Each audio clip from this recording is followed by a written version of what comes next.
बिस्मिल्लाहि वस्सलातु वस्सलामु अला रसूलिल्लाह। पीटीआई का मजलिस वहदतुल मुस्लिमीन से इत्तिहाद या इंज़िमाम और दावत फ़िक्र।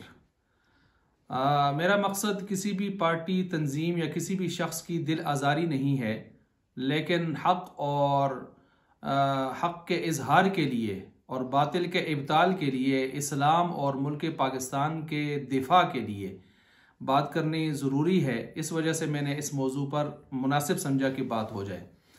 मसला ये है यहाँ पर कि साबिका दौर के जो पीटीआई पार्टी के हजरात थे, वो चूँकि पार्टी ख़त्म होने के बाद वो आज़ाद उम्मीदवार की हैसियत से मैदानी सियासत में आए और उनमें से तकरीबन 94 या 95 या 93 के लगभग जो मेंबरान कौमी असम्बली सामने आए हैं, तो अब उनके पास अपनी कोई पार्टी नहीं है, अपना कोई प्लेटफॉर्म नहीं है।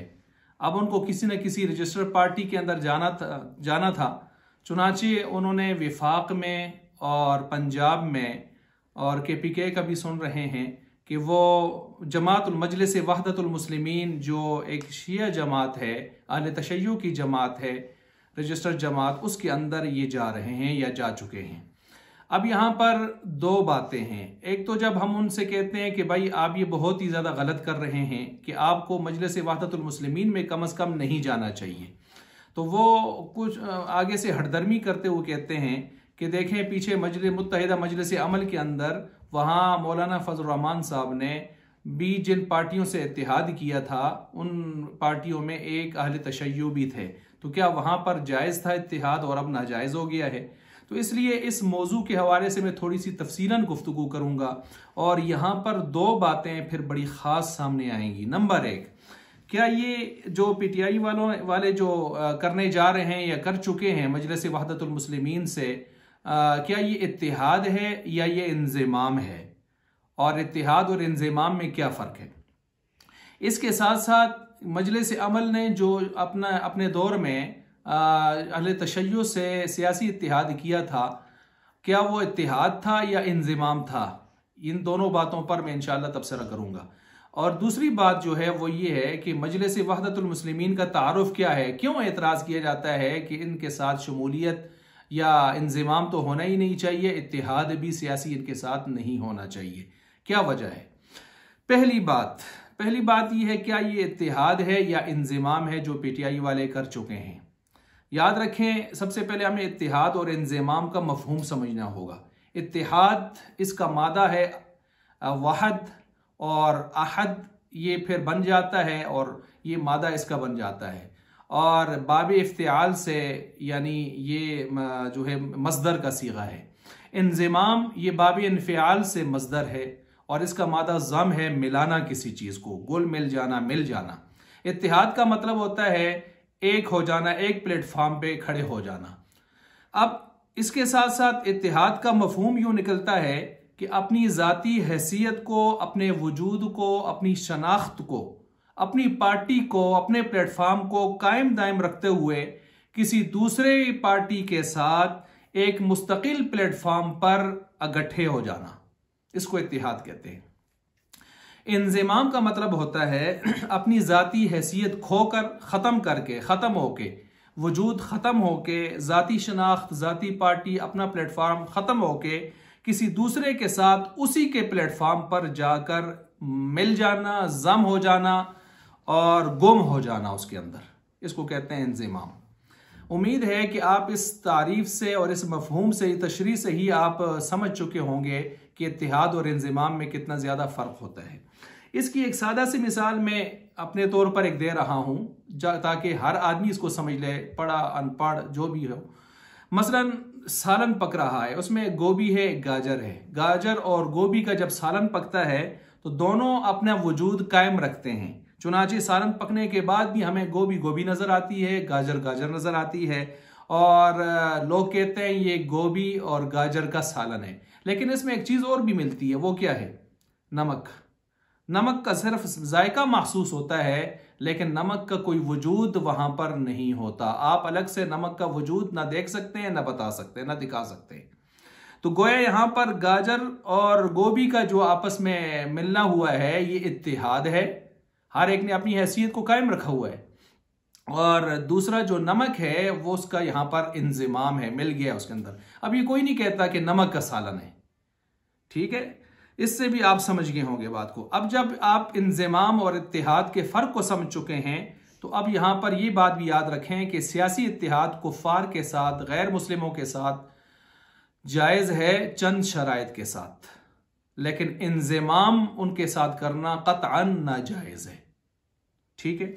अब सियासी इत्तिहाद चंद शर्तों के साथ जायज है, पहले वो शर्तें समाअत फरमा लें। मसलन पहली शर्त यह है कि मकसद इस्लाम और मुसलमानों का वसी तर मफाद हो, इसमें कोई जाती दुनियावी मफाद ना हो, बल्कि इसमें मकसद जो है वो इस्लाम और अहले इस्लाम का वसी तर मफाद हो।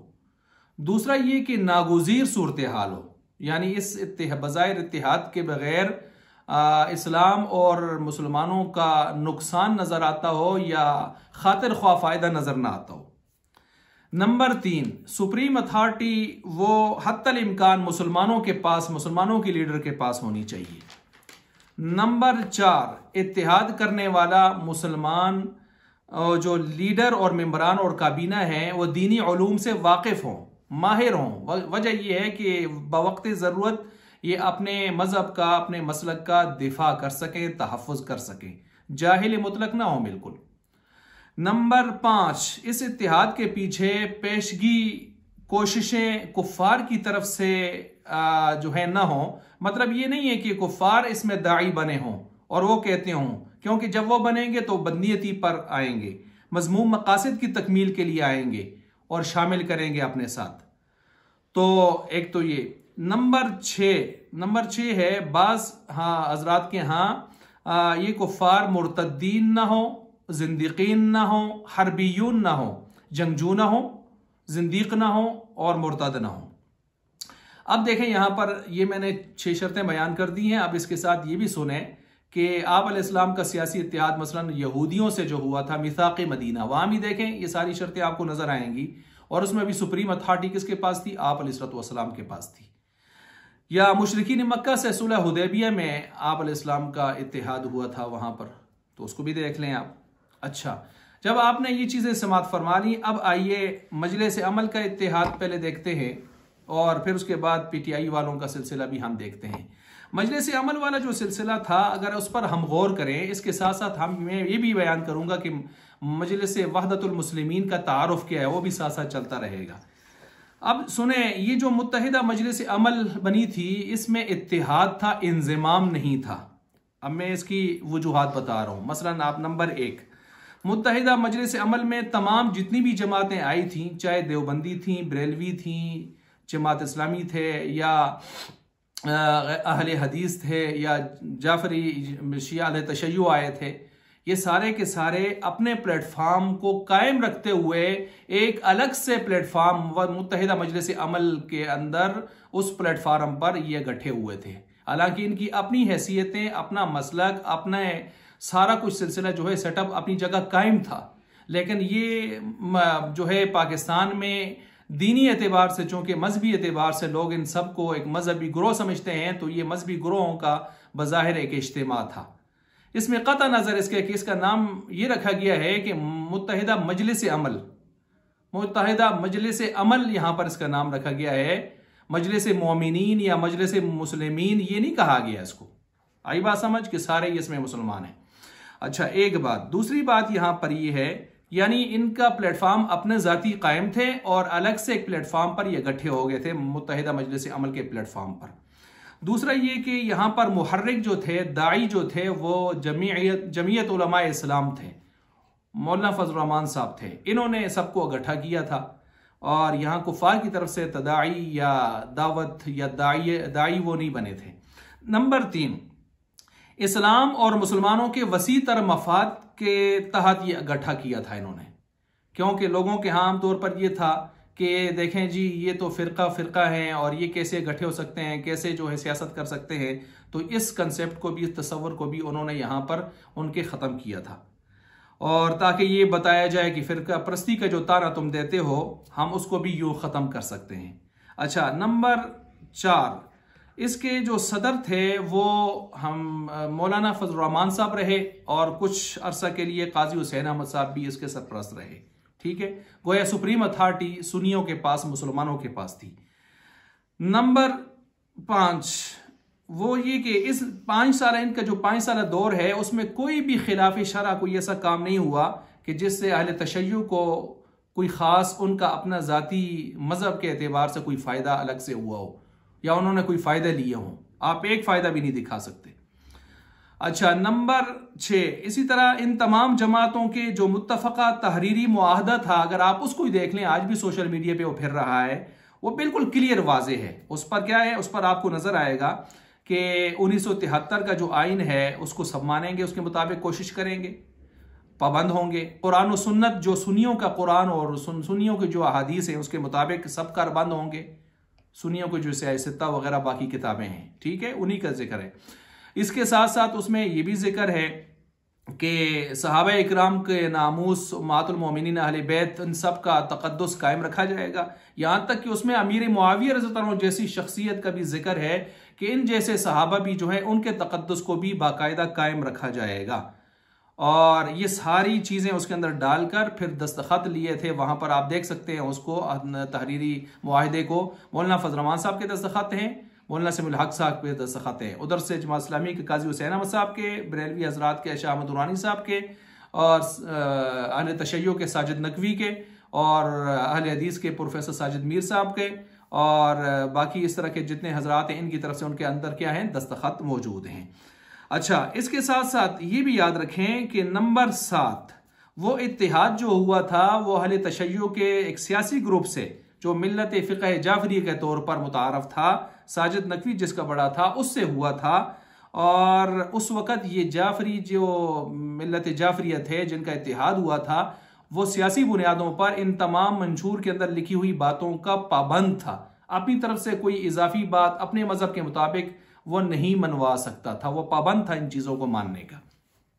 अच्छा, इसके साथ साथ ये भी याद रखें कि ये इत्तिहाद, मैंने कहा, एक मिल्लत तहरीक मिल्लत जाफरिया से हुआ था।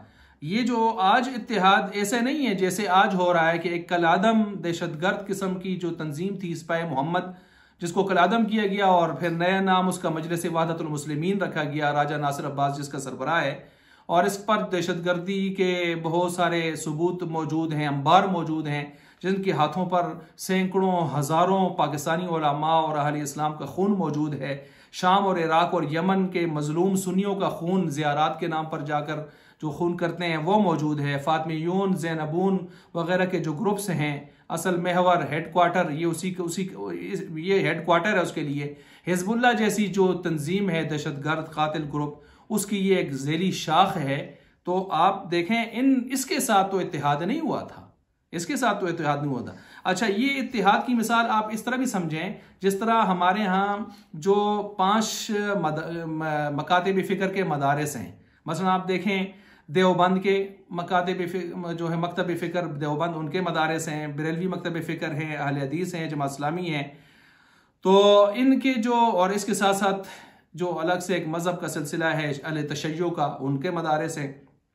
इन सारे मदारिस को जब हम हुकूमत के सामने बहैसियत मदारिस के तर्जुमान के जब जाते हैं, तो इन सारे मदारिस के अपने बोर्ड होने के साथ साथ अपना प्लेटफॉर्म, अपने अफकार, अपना दस्तूर, मंशूर, शनाख्त, नज़रियात, अफकार, सब कुछ होने, अकायद होने के बावजूद वो चीज़ें अपनी जगह कायम रहती हैं।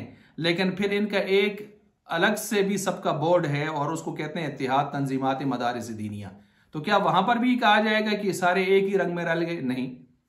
तो इत्तिहाद तो इस नौइयत का होता है, इस तरतीब से होता है जो मैंने आपके सामने ये चीज़ें रखी हैं। अब आइए यहाँ पर पीटीआई वालों का जो शमूलियत का सिलसिला है, जिसको वो इत्तिहाद का नाम दे रहे हैं या मजलिस अमल के हवाले पेश कर रहे हैं, वो बिल्कुल सरासर गलत है। क्यों? पीटीआई वालों का जो है वो इत्तिहाद नहीं है, वो इंज़िमाम है, खालिसतन शमूलियत है, घुल मिल जाना है, नमक की तरह घुल मिल जाना, गायब हो जाना है। अब मसलन इसकी तफसील मुलाज़ा फरमाइए। मसलन पीटीआई वाले अपना, उनका कोई ज़ाती सियासी प्लेटफॉर्म इसके वक्त उनके पास कोई जमात नहीं है, बल्कि पूरे मुल्क पाकिस्तान में एक आदमी उनका सीट रखने वाला, वो जो है उसको सामने रखते हुए उसकी मजलिस में इत्तिहाद, उसकी मजलिस के अंदर इंज़िमाम करने की कोशिश की जा रही है। चुनाचे ये जैसे ही ये जो आज़ाद लोग हैं, ये जैसे ही उस मजलिस वहदतुल मुस्लिमीन के अंदर शामिल हुए तो लाजिमन ये मजलिस वहदतुल मुस्लिमीन के मेंबरान मुतसव्वर होंगे, ये आज़ाद शुमार नहीं होंगे। एक बात, ये PTI वाले भी शुमार नहीं होंगे। दो बात, इनका चेयरमैन इमरान खान भी शुमार नहीं होगा। तीसरी बात, अब क्या होगा, ये मजलिस वहदतुल मुस्लिमीन के बाकायदा मेंबरान शुमार होंगे। इनका असल लीडर राजा नासिर अब्बास हो जाएगा। किसी भी पार्टी में जब कोई शामिल होता है तो ये कानून है, दस्तूर है कि उसके जितना भी मुकम्मल दस्तूर और मंशूर है उसको मेनोआन मानना पड़ता है, वरना आदमी डीसेट हो जाता है। और फिर वो वहदतुल मुस्लिमीन वाले जो हैं उनके बारे में तो आप देखें, मुफ्तियान के, मुहक्किकीन के फतवा मौजूद हैं कि ये अहले कुफर से हैं और ये अहले ज़ंदक़ा हैं, वो तो इनके इस्लाम पर मुत्तफ़िक़ ही नहीं है। ठीक है, ये भी एक मसला है। फिर इधर से ये भी देखें कि ये PTI वाले जो है मेंबरान, ये दीनी इस्लामी उलूम से बिल्कुल ना वाकिफ़ हैं, बल्कि बिल्कुल जहालत के शाहकार हैं, और इनमें से कोई भी अपने तहफ़्फ़ुज़ और दिफा की, दीनी इस्लामी तहफ़्फ़ुज़ और दिफा की सलाहियत नहीं रखता। ये इत्तिहाद का दाइया फिर इनकी तरफ से नहीं आया। राजा नासिर अब्बास ने जाके अडयाला जेल में इमरान खान के सामने पेश किया था। अपने अज़ाइम पहले से उन्होंने पेश किए हुए हैं। राजा नासिर अब्बास ने, शहंशाह हुसैन नकवी ने भी ज़ाहिर कर दिए हैं। क्या हैं, उन्होंने इमरान खान को इमाम ज़ामिन पहनाया, सोशल मीडिया पर मौजूद है। तहफ़्फ़ुज़ नामूसे सहाबा व अहले बैत का जो बिल कौमी असम्बली और सेनेट से उलमा ने पास करके भेजा था, इन्हीं के सदर आरिफ हुसैन अलवी ने उसको रोक के रखा था हाल और मुस्तरद किया। और इसी तरह अब ये ताकत हासिल करके ये अहले तशय्यो इनके ज़रिए से इस बिल को बिल्कुल कैंसिल करवाना चाहते हैं। फ़िक़्ह जाफ़रिया के हवाले से अदलिया के फ़ैसले अपने हक़ में करवाना चाहते हैं और अदलिया से अपने फ़िक़्ह जाफ़रिया के मुताबिक फ़ैसले करवाने के ख्वाहिशमंद हैं। ये सारी बातें सोशल मीडिया पे शहंशाह हुसैन नकवी और राजा नासिर अब्बास सब की रूह से जो है हमें नज़र आ रही हैं, सुनने में, देखने हमें आ रही हैं। और इसी तरह मुल्की रियासती जितने इदारे हैं हमारे, चाहे मुक़न्नना, इंतज़ामिया, अदलिया है, हर एक में अपने नुमाइंदा पैदा करना चाहते हैं। और अगर इस तरह खुदा न खास्ता ये हो गया, इनको रोका ना गया या खुद गैरत ना आई इनको, तो फिर नुकसान ये भी होगा कि बजट हो, कोई भी मालियाती बिल्स हों, PM कोई तयन हो, तकर्रुरी हो, स्पीकरशिप हो, वजारत ख़ारजा दाखिला हो, कोई बड़े से बड़े, छोटे से छोटा ओहदा हो, उसमें तमाम तर ओहदों की तकसीम और हामिलियत के हवाले से, चूँकि ये शिया प्लेटफार्म पर गए हुए हैं तो इनको उनकी मर्ज़ी के मुताबिक चलना होगा और ये उनके मर्ज़ी के मुताबिक चलने के पाबंद होंगे। गोया यूँ समझें पाले पोसे हुए ये हजरात, ये मेंबरान शिया लगाम के साथ ही चलेंगे। जिस तरफ शिया पॉलिसी से अगर इन्होंने इख्तिलाफ किया तो फिर इस्तीफ़े की सूरत में ही हो सकता है, और इस्तीफ़ा ये हो नहीं सकता कि इक़्तिदार छोड़ें और इस्तीफ़ा दें और मज़हब का दिफा करें, क्योंकि मज़हब का दिफा करने वाला कभी इनके साथ बैठना भी गवारा नहीं करेगा, चाहे जाए कि वहाँ जाके वहाँ से वापस आए इख्तिलाफ करते हुए, ये बिल्कुल मुश्किल है। लिहाजा अल मुख्तसर बात ये निकली सामने आई कि इत्तिहाद और इंज़िमाम में ज़मीन आसमान का फ़र्क है। अव्वल इत्तिहाद चंद शर्तों के साथ सियासी इत्तिहाद जायज़ होता है कुफ़ार से, लेकिन दोम क़त्अन नाजायज़ है। इंज़िमाम कभी भी जायज़ न था, न है, न रहेगा। इसलिए खुदारा यहाँ सियासी वाबस्तगियों से बाहर निकलते हुए, अल्लाह उसके रसूल को, उनकी मोहब्बत को सामने रखते हुए, सहाबा इकराम की मोहब्बत को सामने रखते हुए, अपने दीन इस्लाम की हक़ानियत को सामने रखते हुए, अपने शुहदा के खून को सामने रखते हुए, उनका तक़द्दुस को सामने रखते हुए यहाँ सियासत से बालातर हो जाइए और हकीकत को समझिए, हक़ाइक़ को समझिए। मसख़ करने की कोशिश न करें, एडिटिंग न करें, खामुखा जो है दूसरों के हवाले फजूल पेश न करें, जिस तरह की अभी मैंने पूरी तफसील भी बयान कर दी है। और यहाँ पर ईमानी मुज़ाहिरा, कामिल ईमानी मुज़ाहिरा करते हुए, गैरत व हमीयत, दीनी गैरत व हमीयत का मुज़ाहिरा करते हुए अल्लाह ताला हमें हक़ गो बनाए, हक़ वालों के साथ खड़ा होने वाला बनाए और हक़ की ही हर वक्त जो है उसकी बालादस्ती के लिए कोशां रहने की तौफ़ीक अता फरमाए।